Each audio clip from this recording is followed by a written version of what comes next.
I'm sitting on an Amtrak train heading from Boston to New York, minding my own business, quietly managing my type 1 diabetes by checking my blood sugar and preparing my insulin injection, when this woman, Karen from 2 rows ahead, literally turns around, marches over to my seat, and demands that I give her my insulin because her friend might be diabetic and needs it more than me.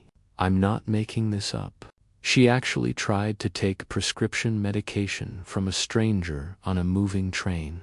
But here's where this story goes from absurd to absolutely wild. When I refuse and try to explain that insulin is literally keeping me alive, and you can't just share it like candy, she escalates to screaming, tries to physically grab my medication, and threatens to have me arrested for refusing to help someone in a medical emergency. Except there was no emergency, no diabetic friend, nothing. Just Karen wanting to feel like a hero and having zero understanding of how life-saving medication actually works. And then right when I thought this couldn't get more insane, a pharmacist who happened to be sitting 3 rows back stands up and delivers the most epic educational shutdown I've ever witnessed, explaining in front of the entire train car exactly how Karen could have killed me if she'd succeeded in taking my insulin. Let me back up and paint you the full picture of how this nightmare unfolded, because trust me, every detail matters. So, I'm 27 years old. I've been a type 1 diabetic since I was 12, and managing my condition is literally a matter of life and death. I check my blood sugar multiple times a day. I calculate insulin doses based on what I eat and my current glucose levels, and I carry my supplies with me everywhere because, I kind of need them to stay alive. I was taking this train to visit my sister in Brooklyn. It was a Tuesday morning. The train was about half full with a mix of business travelers, students, and tourists, and I had a window seat in row 8 where I could relax and manage my health in peace. I'd been on the train for about 45 minutes, and my continuous glucose monitor, that's a small device that tracks my blood sugar in real time, alerted me that my levels were climbing and I needed to take insulin. This is a completely normal, routine thing I do multiple times every single day. So, I pull out my medical backpack, take out my insulin pen, prepare to do an injection in my abdomen, like I've done thousands of times. And I'm being discreet about it because even though there's nothing shameful about managing diabetes, I know some people get squeamish about needles. Drop a comment telling me where you're watching from. And don't forget to subscribe to HOA Karen Tales for more wild Karen stories.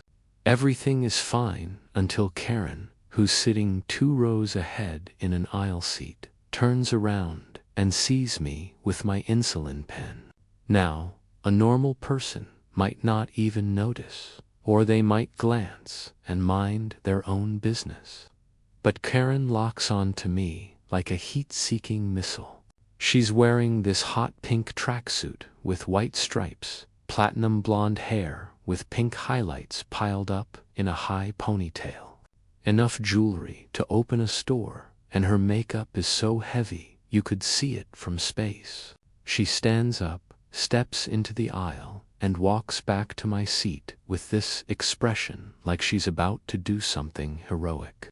She leans over me and says, loud enough for half the car to hear, "Excuse me, is that insulin?" I'm caught off guard, but I answer politely, "Yes, I'm diabetic, and I need to take my medication." I'm thinking maybe she's diabetic too, or has a family member with diabetes, and she's just making conversation wrong. She goes, "Oh, perfect. My friend might be diabetic, and she might need that." Can I have it? I literally blink at her, because I'm sure I misheard. I'm sorry.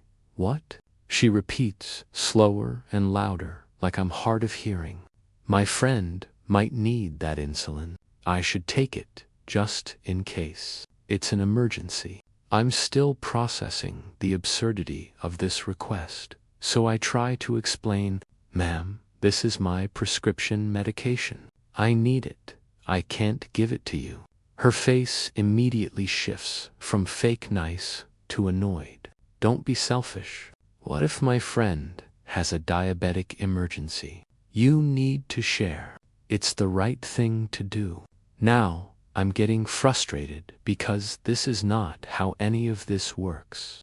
I say, first of all, insulin is a prescription medication that's specific to each person's needs.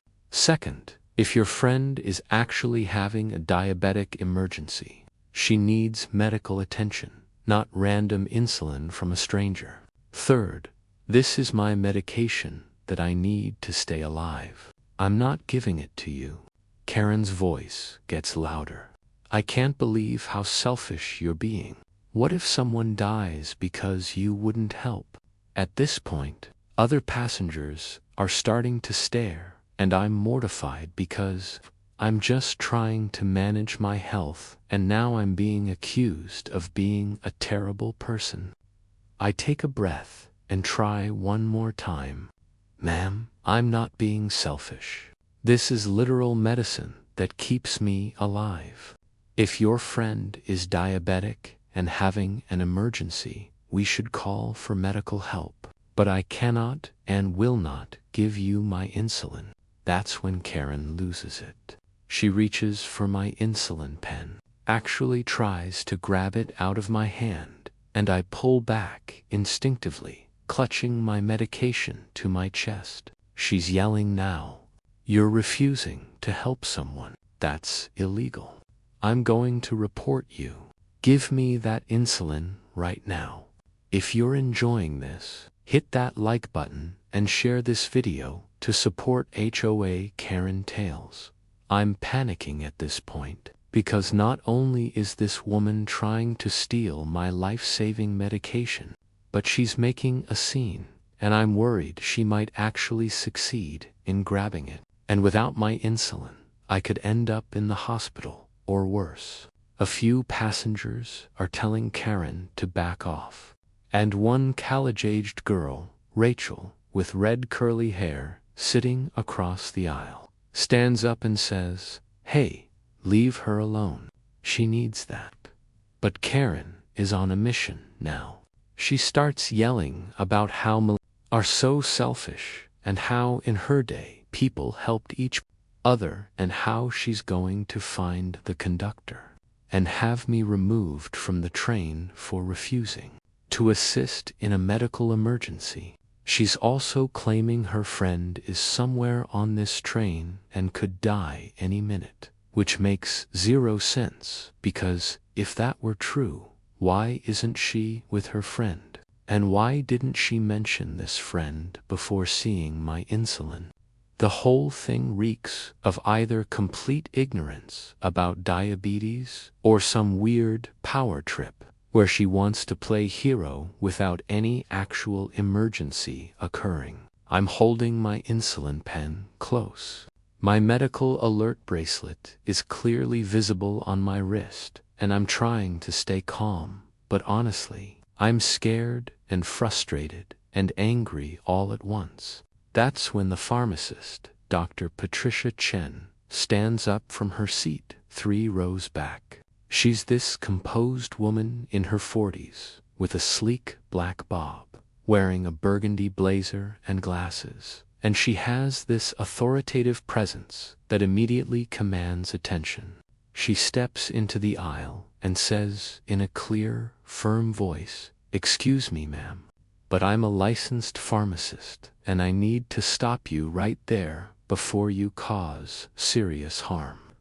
Karen whips around, clearly not expecting to be challenged, and snaps, "Who are you?" Dr. Chen doesn't miss a beat. "I'm Dr. Patricia Chen. I'm a pharmacist with 15 years of experience. And what you're trying to do is not only illegal, but potentially fatal. That woman needs her insulin to survive.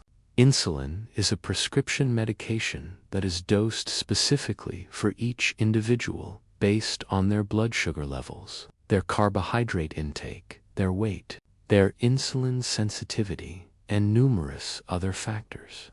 If you take her insulin and give it to someone else, assuming this friend even exists, you could cause severe hypoglycemia, which means dangerously low blood sugar, which can lead to seizures, loss of consciousness, coma, and death. You are not a medical professional. You don't know proper dosing, and you have no legal right to take someone else's prescription medication. The entire train car goes silent. Want to hear the craziest HOA tales every week? Subscribe to HOA Karen Tales and never miss out. Karen's mouth opens and closes like a fish. But what if my friend needs it? Dr. Chen crosses her arms. Then your friend needs to call 911 or seek immediate medical attention from trained professionals, not get random insulin from a stranger. Do you even know if your friend is type 1 or type 2 diabetic? Do you know what kind of insulin she uses? Do you know her current blood sugar level? Do you know how to calculate the correct dose? Because if you give her the wrong type or wrong amount, you could kill her. Karen tries to argue. Well, insulin is insulin.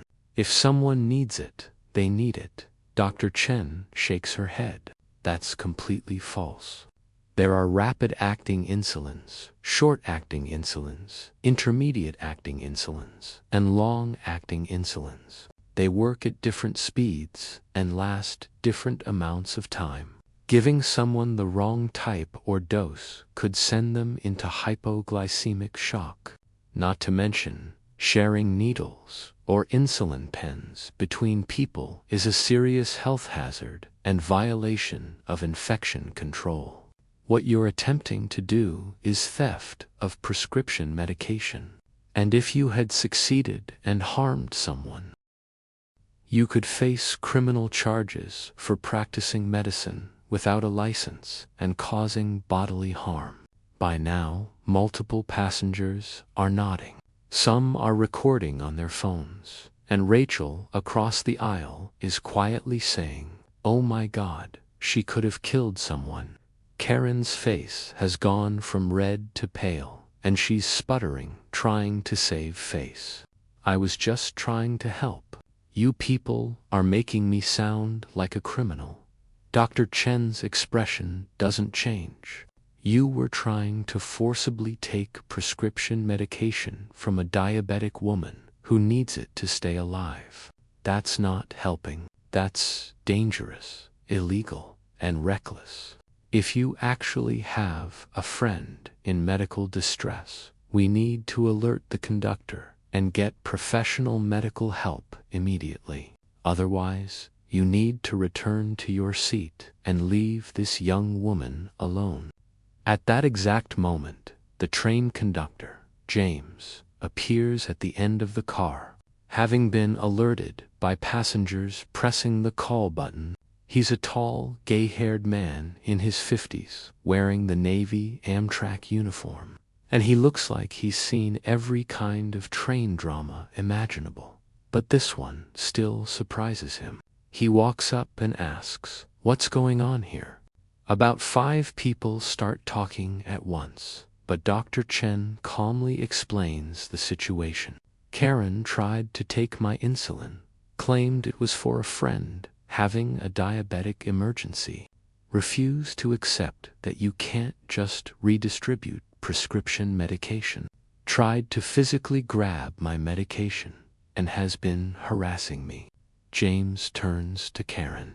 "Ma'am, is there actually someone on this train having a medical emergency?" Karen hesitates, then quietly mumbles, "Well, no, but there could be." James cuts her off. So, there is no emergency. You attempted to take another passenger's prescription medication without cause. That's theft, and it's creating a disturbance. I need you to return to your seat immediately. And if you continue to harass this passenger or anyone else, I will have police meet us at the next station. Karen tries to play the victim card one more time. I was just trying to be prepared. You people are all ganging up on me. This is discrimination, Dr. Chen interjects. This is not discrimination. This is multiple witnesses stopping you from committing a crime and potentially endangering lives through medical ignorance. If you genuinely want to help people in medical emergencies, I suggest you take a first aid course and learn the actual proper procedures instead of making dangerous assumptions. The conductor nods in agreement. Ma'am, return to your seat now. Karen, realizing she's completely outnumbered and outmatched, huffs dramatically, grabs her designer handbag like it's a shield, and storms back to her seat, while muttering loud enough for us to hear about how no one appreciates people who try to help and how this generation is so ungrateful. Her husband, who'd been silent this entire time, just looks embarrassed and apologizes quietly to the conductor. The conductor then turns to me and asks if I'm okay, if I need any medical assistance, and if I want to file a formal complaint. I tell him I'm fine, just shaken up, and I just want to finish my medication management in peace. He nods, gives me his card in case I need anything, and tells the other passengers they can return to their activities. Dr. Chen comes over and sits in the empty seat next to me. She asks if I'm all right, checks that my insulin pen is undamaged, and shares her own story. Turns out her younger brother is type 1 diabetic, so she's very familiar with the condition and incredibly protective of people's right to manage their health safely. She explains that people like Karen are dangerous, not because they're intentionally malicious, but because they have this toxic combination of ignorance, entitlement, and a hero complex that makes them think they know better than actual medical professionals and patients. We talk for a bit. She gives me her card and tells me if I ever need pharmacy advice or support to reach out. And several other passengers come by to apologize for what happened and make sure I'm okay. Rachel, the college student, even offers to sit with me for the rest of the trip to make sure Karen doesn't come back. For the remainder of the journey, Karen sits in her seat in complete silence, occasionally shooting glares in my direction, but clearly too embarrassed and intimidated to try anything else. When we finally arrive at Penn Station in New York, she and her husband rush off the train first, avoiding eye contact with everyone, while multiple passengers stopped to thank Dr. Chen for her intervention and to wish me well. The absolute best part, about a week later, I get a call from Amtrak's Customer Relations Department. Turns out, multiple passengers filed complaints about Karen's behavior. The conductor submitted a formal incident report, and someone even sent in video footage of the confrontation. Amtrak not only apologized profusely to me, but sent me a voucher for free travel and informed me that Karen has been placed on a watch list for future travel due to aggressive behavior and attempted theft of prescription medication from another passenger. They also mentioned that they're updating their staff training to better handle situations involving passengers with medical devices and medications. Meanwhile, Dr. Chen and I became friends. We still text occasionally, and she's connected me with some great diabetes resources and support groups. She told me that after the train incident, She actually used it as a teaching moment in a pharmacy continuing education seminar. She led about the importance of proper medication management and the dangers of non-professionals trying to play doctor. So, let's break down the lessons here. First, prescription medication is not communal property. It's specifically dosed and prescribed for individual patients, and taking someone else's medication can be fatal. Second, having good intentions does not excuse ignorance or aggression. Karen thought she was being helpful, but her complete lack of medical knowledge, combined with her refusal to listen to actual medical professionals, made her dangerous. Third, thank God for educated bystanders. Willing to speak up, Dr. Chen's intervention probably saved me from having my medication stolen and possibly prevented Karen from hurting someone else in the future with her misguided hero complex. And fourth, if you see someone managing their medical condition in public, mind your own business unless they explicitly ask for help, because chances are they know what they're doing way better than you do. Karen wanted to be the hero of a story that didn't exist. Tried to steal life-saving medication from someone who actually needed it. Got educated about insulin and diabetes in front of an entire train car full of witnesses, and ended up on a travel watch list, while I got free train rides and made a new friend who's a pharmacist. Justice served, lesson learned, and I get to keep the medication that you know keeps me alive. Thanks for watching HOA Karen Tales, where every Karen story has a twist. Like, share, and subscribe for more drama from the neighborhood.